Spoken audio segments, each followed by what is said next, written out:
Welcome to the debut of CarsCast Weekly, the vodcast from Cars.com. I'm Lindsay Bjerregaard. And I'm Stephen Markley. Today and in the future, we will be bringing you the coolest, latest, and weirdest car-related news that we can dig up. For instance, today we've got a car that monitors your health, environmentally friendly asphalt, and the new #1 selling car in the country.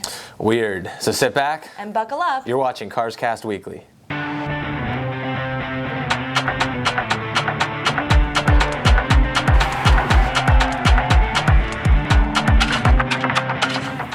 What if your car warned you not only when you needed to change the oil, but also when you needed to eat? Or when you needed a cup of coffee? Or when you might just be too stinking old to get behind the wheel? That's the idea behind the MIT AgeLab Aware Car.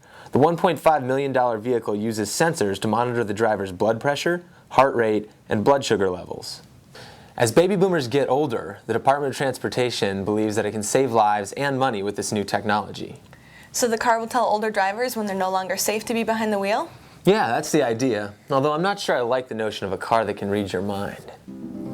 Hey, Mr. Traffic Light, you're so red. You're so red. You're so red.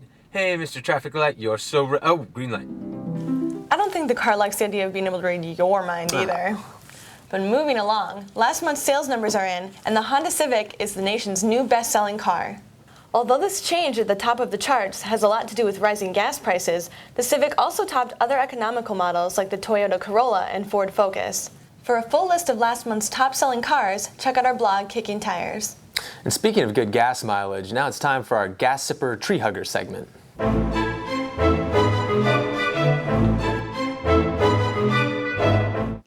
Just so our viewers are aware, that was indeed Stephen making out with a tree. Yeah. Which, thanks to the wonders of the digital age, will be available on the internet for the rest of his natural life. Goodbye, presidential run. But on the bright side, my grandchildren will be just so proud. Oh, I bet they will. Well, you know, Lindsay, the effect that cars are having on the environment right now actually is a major concern. But something people don't think about is how roads, and the asphalt used to build them, play a role. That's why a group called the Asphalt Research Consortium is looking to come up with a new way to make asphalt with a cold chemical method rather than heating the combination of rock, sand, and oil byproduct, which consumes a lot of valuable energy. The consortium thinks it can use recycled glass, rubber, and concrete to create a mixture that's more environmentally friendly.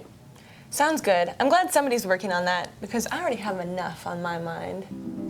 It's true that our current reliance on imported oil has put the U.S. in a precarious situation geopolitically, but is increasing our ethanol production truly the answer? Oh, green light. Curious how we were both driving the exact same car.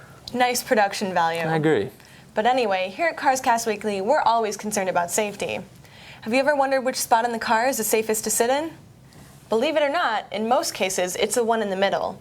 According to the Insurance Institute for Highway Safety, even though you're farther from the side airbags, this seat is the safest spot because it keeps you away from side impacts. But here's the exception. Older cars often only have a lap belt in the back, so in those cases you're better off sitting in an outboard seat with a 3-point seat belt. You know, Lindsay, I wonder what famed Cars.com reviewer Kelsey Mays thinks about this. He's always pretty concerned with backseat legroom.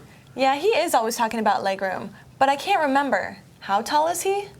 It'd be great if we had some kind of clip of the week to shed some light on this issue.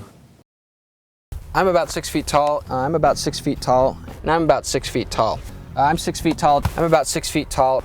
I'm about 6 feet tall. One more time. Patrick said if you said I'm 6 feet tall, he's going to... He says that. Joe says that. Why the f am I not allowed to say that? Well, he'd punch Joe in the face too, but Joe'd probably punch back, so...